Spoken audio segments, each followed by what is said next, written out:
Hello po mga kapatid, isang pinagpalang umaga po sa ating lahat mga kapatid. Narito na naman po ako para mag-share ng salita ng ating Diyos. Pero unahin natin ang manalangin para samahan, gabayan at turuan tayo ng ating Diyos sa ating pakikinig at pag-aaral ng kanyang salita. Magsiyuko po tayo and let us pray. Ama, muli ka namin pinupuri, pinasasalamatan, sinasamba ka namin.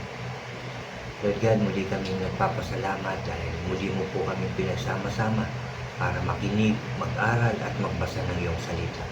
Muli mo po kami samahan, turuan, gabayan at proteksyonan, Lord, para maging maayos yung aming pakikinig ng iyong salita. Walang distraction, O God. In Jesus' name. Muli mo rin po akong samahan, turuan, gabayan, Lord God, para lahat ng aking sasabihin ay galing lamang po sa inyong salita. Pinapanalangin ko din, Lord, na ang lahat na patuloy din naghahayag, nagsishare, nagtuturo ng iyong mga salita, samahan mo rin po sila, turuan mo rin po sila at pagtagumpayan po. Lord, salamat muli sa pagkakataong ito at naniniwala kami, Lord God, na narito ko po sa aming kalagitnaan. Kaya Lord, I pray na buksan mo po yung aming puso at isipan sa aming pag-aaral ngayon, Lord. And I pray na maintindihan namin ito at maisabuhay at maishare ng maayos. Kaya Lord, turuan mo po ako, gabayan at samahan para lahat ng aking sasabihin ay galing lamang po sa iyong salita. Maraming salamat po dahil kiniklaim po namin, Lord God, na tagumpay na naman ang aming gawain ito sa pangalan ng Panginoong Hesus. Kaya Lord, muli pinupuri ka namin, pinasasalamatan, sinasamba ka namin sa matamis at makapangyarihan pangalan ng aming Panginoong Hesus at sa pakikipisan ng banal na Espiritu, lahat tayo ay magsabi ng Amen, Amen, and Amen po. Amen. At ito po ang aking channel.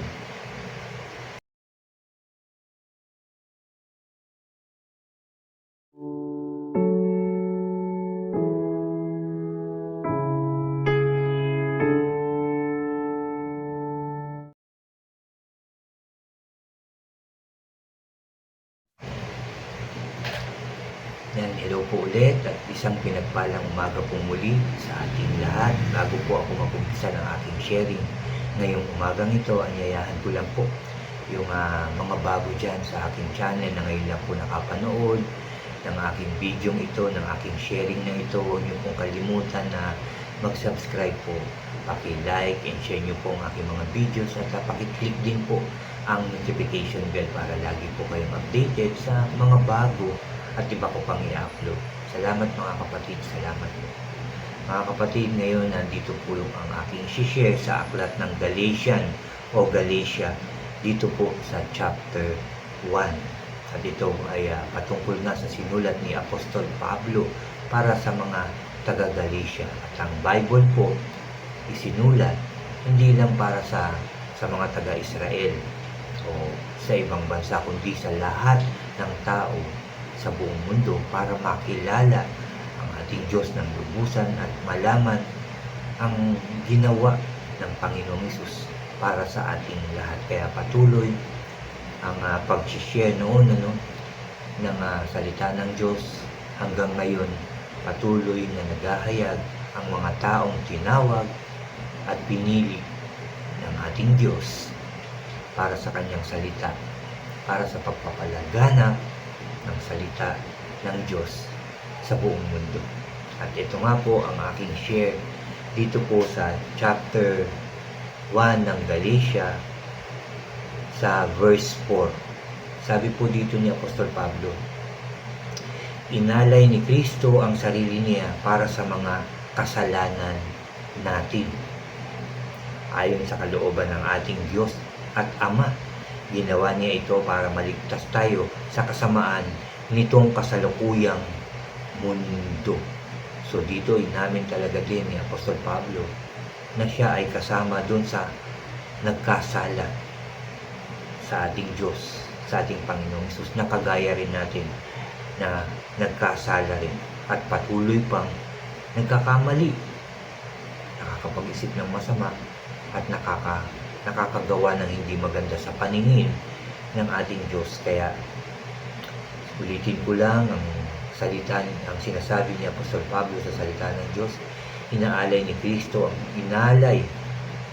Kristo ang sarili niya para sa mga kasalanan natin ayon sa kalooban ng ating Diyos at Ama. Ginawa niya ito para maligtas tayo sa kasamaan nitong kasalukuyang mundo. Purihin natin ang Diyos magpakailanman. Amen, sabi sa verse 5. 6. Nagtataka ako dahil ang dali ninyong tumalikod sa Diyos na tumawag sa inyo sa pamamagitan ng biyaya ni Kristo. Bumaling kayo sa ibang magandang balita na hindi naman totoo. 7. Ang totoo, walang ibang magandang balita. Nasabi ko ito dahil may mga taong nanggugulo sa inyo at gusto nilang baluktutin ang magandang balita tungkol kay Kristo. Sabi pa niya dito, mga kapatid, verse 8, sumpain nawa ng Diyos ang sino man, kami o maging isang anghel galing sa langit na mangangaral sa inyo ng magandang balita na iba kaysa sa ipinangangaral namin sa inyo. No, sinabi niya, hindi niya sinabi yung iba, no, kundi sinabi rin niya rito, sumpain nawa ng Diyos ang sino man, kami o maging isang anghel galing sa langit na mangangaral sa inyo ng magandang balita na iba kaysa ipinangangaral namin sa inyo.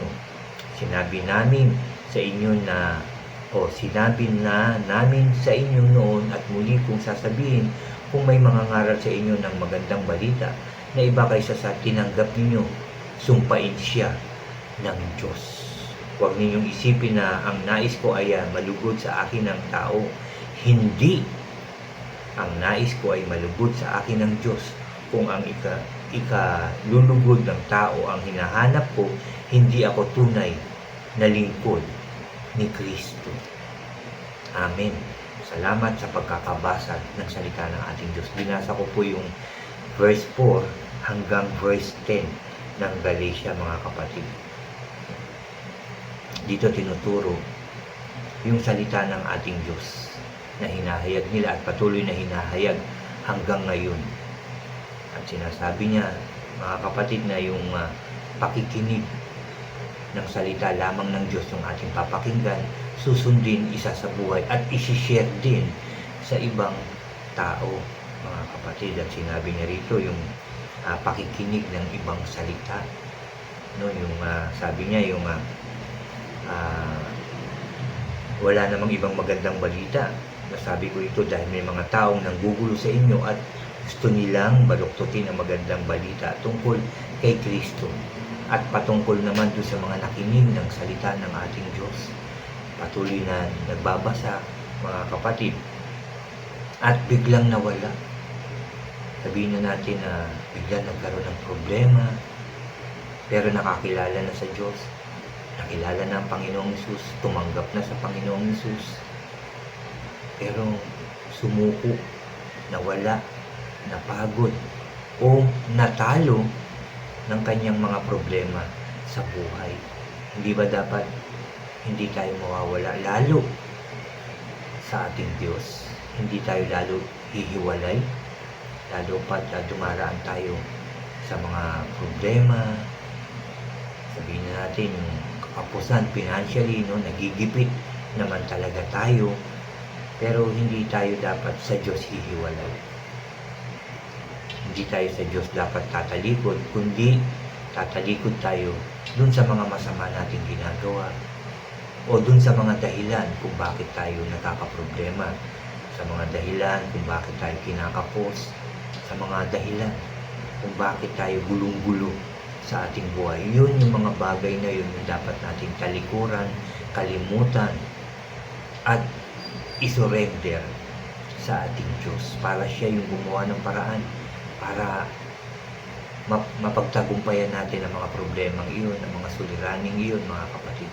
Sa Diyos tayo lalapit, hindi yung nagkaroon lang tayo ng, sabihin na natin, nagkaroon lang tayo ng matinding problema, si Lord yung unang tinatalikuran natin o yung gawain natin para sa Kanya, yun yung ating inaalis. Yun yung ating tinatalikuran. Yun yung ating inaayawan, mga kapatid, o sinusukuan.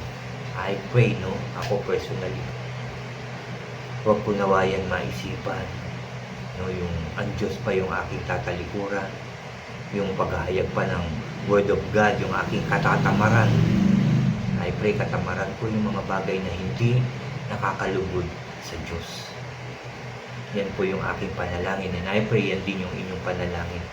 Dahil tayo ay nakakilala na sa ating Diyos, tinanggap ang Panginoong Hesus, nagbasa na, nag-aral na, panay na ang simba natin every Sunday. Tapos dumating nga yung sinasabing salita na yung dago sa ating buhay. Saka yung Diyos pa yung unang-unang nawawala. Dapat nga mas lalo tayong lumapit sa Kanya. Yan din ang panalangin ko, mga kapatid, na sa mga pinagdadaanan sa buhay, si Lord kagad. Hindi yung stop na muna ako, pagod na ako. Dapat hindi mapapagod. Or pwedeng mapagod, pero hindi susuko sa ating Diyos.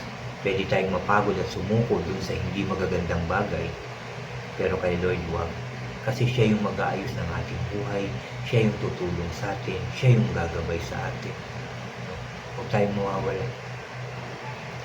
Sa nasimulan natin sa ating buhay, yun nga yung pagkilala natin ng lubusan sa ating Diyos, yung pagtanggap natin sa Panginoong Hesus. Huwag na natin yun susukuan, or huwag na natin yung kakalimutan yung bagay na ginawa natin yun. Dahil ang lahat ng yan ay hindi nawawalang saysay. No? Lahat yan ay merong reward galing sa ating Diyos. Hindi masasayang yung pagpapagal, hindi masasayang yung pagod, yung oras na binigay natin para kay God. Hindi masasayang yung mga oras na tayo ay nag-share ng Word of God. Hindi lahat yan masasayang. Yes, may pagdadaanan, no?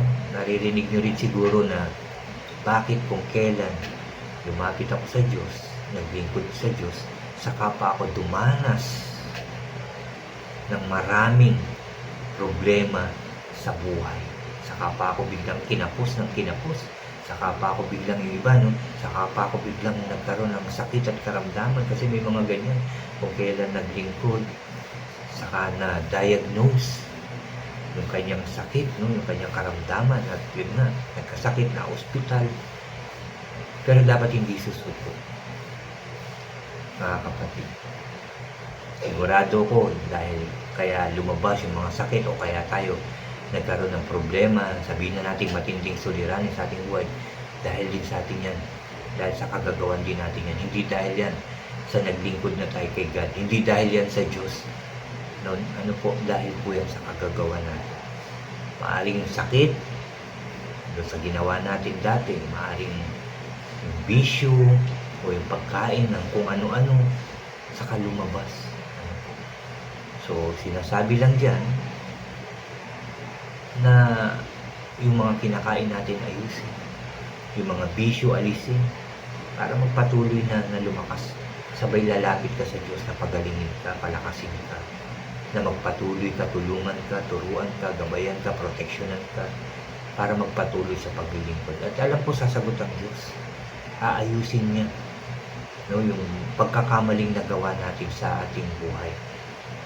At aakayin ka niya, aalalayan ka niya, para makarecover tayo sa physical na katawan, at yung maayos na buhay, doon niya tayo iaangat. Kung magtitiwala ka, mga kapatid, kung magtitiwala tayo na ang Diyos ang tutulong sa atin, ang Diyos ang gagawa ng paraan para sa atin, hindi yung tayo. Dapat magtiwala tayo ng lubusan sa ating Diyos, sa ating Panginoong Hesus, at dun sa Holy Spirit na binigay sa atin. Siya yung tatanungin natin at kakausapin, at siya yung magtuturo sa atin ng dapat nating gawin, mga kapatid. Yan po yung tinuturo sa atin ng Diyos ngayon. Magpatuloy na magbasa ng salita ng ating Diyos. Magpatuloy na mag-share ng Word of God. Patuloy na maglingkod tayo sa ating Diyos. Dahil sigurado ko, mga kapatid, isang araw ito sinasabi rin ito sa akin ng Diyos. At alam ko sinasabi rin sa inyong lahat ito na darating ang isang araw na magiging maayos din ang lahat, mga kapatid. Magtiwala lang tayo sa Diyos. Magtiwala tayo. Sabi nga ni Apostol Pablo, nagtataka ako bakit ang dali niyong tumalikod. Nakaranas lang ng ganyan. Kinapos, nagkasakit, umayaw na. Diba mas lalong dapat pagpursige tayong lumapit sa Diyos. Lord, may nararamdaman ako, may nararanasan ako. Lord, kulang na kulang kami ngayon financially. Help us, dapat boom. Lapit, pray. Basa pa ang salita ng Diyos. Dapat ganyan, mas sipagan pa. Dahil pag nakita ni Lord yung puso natin, talagang yung kahit may nararanasan tayo sa buhay na hindi maganda, o physically, may nararamdaman tayo sa ating katawan, pag nakita niya na lalo tayo nagpupursige, mas lalo niya tayong tutulungan, mga kapatid. Talagang pagdadaanan natin yung mga kamalian na ginawa natin. Dadaan po yan. Sabihin na natin yung bisyo, pagdadaanan natin yan. Biglang manghihina dahil sa ginawa nating mga mali, physically, yun nga, yung pag-iinom, pagsisigarilyo, pagpupuyat, pagdadaanan po talaga natin yun. Marirealize natin na mali yung ginawa ko, dapat magbago na ako. Lord, help me. Ganun dapat, mga kapatid. Mali yung ginawa ko, Lord, help me. Ayoko na pong maulit. Hindi ko na po gagawin. Tulungan mo po ako sa mga, please, Lord, help me. Aalalayan tayo, tutulungan tayo, gagabayan tayo ng Diyos. Yan ang dapat nating gawin, mga kapatid. Huwag yung konting tibol, may sumakit, kinapos, next time na. May pinagdadaanan ako, saka na ako magsisimba. Saka na ako magbabasa ng Word of God. Saka na ako maglilingkod, diba? Parang hindi maganda, diba po? Dapat mas magpatuloy tayo kay Lord. Sabi ko nga kanina, mas magpatuloy kay Lord at kalimutan yung mga hindi magagandang nagawa natin.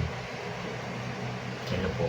Kalimutan, hingi ng tulong sa Diyos at magpursige na gumawa ng mabuti, magpursige na maglingkod sa Diyos, magpursige na laging manalangin at magbasa ng salita ng Diyos. Magpagal tayo sa paglilingkod sa Diyos. Ulitin ko lang yung sinabi ko kanina, dahil ang oras na inaantay ko na pag-ayos ng Diyos sa ating buhay, sa ating physical na pangangatawan, ay darating na ito. Mga kapatid, magtiwala lang tayo sa ating Diyos. Magtiwala tayo. Magtiwala tayo. Huwag tayo tatalikod. Tulungan nawa tayo ng Diyos. Palakasin tayo. Gawin tayo masipag. Gawing matatag yung ating pananampalataya. Ako physically, personally, yan yung aking hinihiling sa Diyos. Na yun nga yung aking katawan, palakasin pa. Na maging masipag sa paglilingkod sa Kanya, huwag susuko. Ano man ang pinagdadaanan ko, naniniwala ako at dapat din maniwala kayo na hindi kayo pababayaan ng Diyos.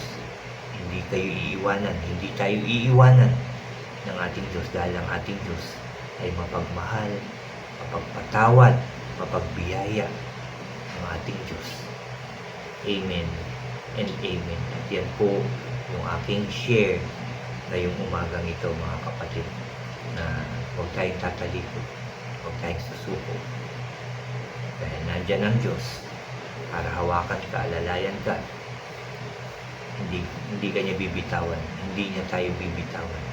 Kahit matumba tayo, bumaligtad tayo, naniniwala ako na ibabangon tayo muli ng ating Diyos dahil mahal ka, mahal ako, mahal tayo ng ating Diyos. Salamat sa pag-aaral na to, lalo na salamat sa salita ng ating Diyos na ating narinig ngayon, mga kapatid. Yung sinare ko, ulitin ko lang, Galatians chapter 1 verse 4 hanggang 10 po. Babalikan po ulit natin siya. Napakaganda po ng tinuturo ng Diyos sa ating ngayong umaga. Kaya muli mananalangin tayo, pagpapasalamat natin ito at ihihingi natin ng tawad yung mga nagawa nating kasalanan at hihingi tayo ng tulong, ng gabay, protection at ng pagpapala sa ating Diyos. Magsiyuko tayo. Yes, Lord God. Ama namin na nasa langit, muli ka namin pinupuri. Muli ka namin pinasasalamatan, O Diyos. Ama, maraming salamat na naman sa iyong salita na aming napakinggan, napag-aralan ngayong umagang ito. Muli mo kaming kinausap. Salamat, O Diyos. Maraming salamat. Lord, salamat. Dahil dito, ngayong umagang ito, ayaw mong kami tumalikod sa iyo. Ayaw mong sumuko kami, Lord. Ayaw mong mapagod kami, Lord, sa aming paglilingkod sa iyo. Lord, samahan mo ang bawat isa. Tulungan mo. Palakasin mo. Ano man yung aming pinagdadaanan sa buhay, O Diyos. I pray, huwag mo po kaming pabayaan. Naniniwala kami, Lord, at tinatanggap naman namin na kami nagkasala sa iyo. Dahil ang aming kasalanan ay pagbabayaran talaga namin, O Diyos. Yung aming ginawa physically, nararamdaman namin ito, Lord. Yung pagpapabaya namin sa aming sarili, Lord, mararanasan namin ito. Pero Lord, narito kami lumalapit, humihingi ng tulong sa iyo, Lord. Lalo-lalo na humihingi ng kapatawaran sa aming mga kasalanan, pagkakamali na nagawa sa inyo, sa aming sarili, at sa aming kapwa. Patawarin mo po kami lahat, O Diyos. Nagsisisi po kami sa lahat ng aming ginawang masama, sa aming mga masamang naisip, nasabi, nakilos at naplano, Lord. Forgive us all, O God. Forgive us all. And I pray, Lord God, na ang lahat na dumaranas ngayon ng financially kapos, physically mahina, may sakit at karamdaman, Lord God. Magulo, may suliranin sa buhay, sa pamilya, sa work, O God, sa lahat, Lord. I pray, tulungan mo po, lalong-lalo na sa ministry na pinagkatiwala mo sa akin, Lord. Kung meron man kami pinagdadaanan, Lord, tulungan mo po ang bawat isa. Samahan mo po, turuan mo po kami ng dapat namin gawin, O Diyos. At kiniklaim namin, Lord God, itong paglapit namin sa iyo, narinig mo po ito. Nakita mo po yung aming mga puso, at ito po ay yung tutugunin sa pangalan ng Panginoong Hesus. Papatuloy kami, Lord, sa iyong tulong. Papatuloy kami maglingkod sa iyong kapangyarihan. Mag-share kami ng iyong word, O God. At sa iyong kabutihan, lalakas kami, lalakad para umayo sa pangalan ng Panginoong Hesus. Maraming salamat po muli sa pagsama mo sa amin, Lord, sa pagturo mo sa amin, Lord, at sa katagumpayan ng aming gawain ito. Salamat, salamat, salamat po, O Diyos. Salamat po. Salamat po dahil tagumpay ang gawain ito. Salamat. Salamat din po, Lord, for all the blessings, guidance, protection sa amin. Sa bawat pamilya, Lord God, na nakinig ng iyong salita, na patuloy na nagbibigay ng oras para sa iyo. Pagpalain mo po sila lahat. Pagpalain mo po kami. Ingatan mo po kami. Palakasin mo po kami. At pagtagumpayin sa aming gawain. In Jesus' name. Salamat po muli, Lord, sa iyong kabutihan, sa iyong pagmamahal. Dahil ang tagumpay namin ay sunod-sunod sa pangalan ng Panginoong Hesus. Hindi, pinupuri ka namin, pinasasalamatan, sinasamba ka. Sa tanging pangalan namin, Panginoong Hesus, sa tanging pangalan na aming tagapagligtas, lahat tayo ay magsabi ng Amen, Amen, and Amen po. Amen, Amen. Salamat, narinig ng Diyos ang ating panalangin. Salamat, salamat. God bless po sa inyong lahat. At God bless po sa ating lahat.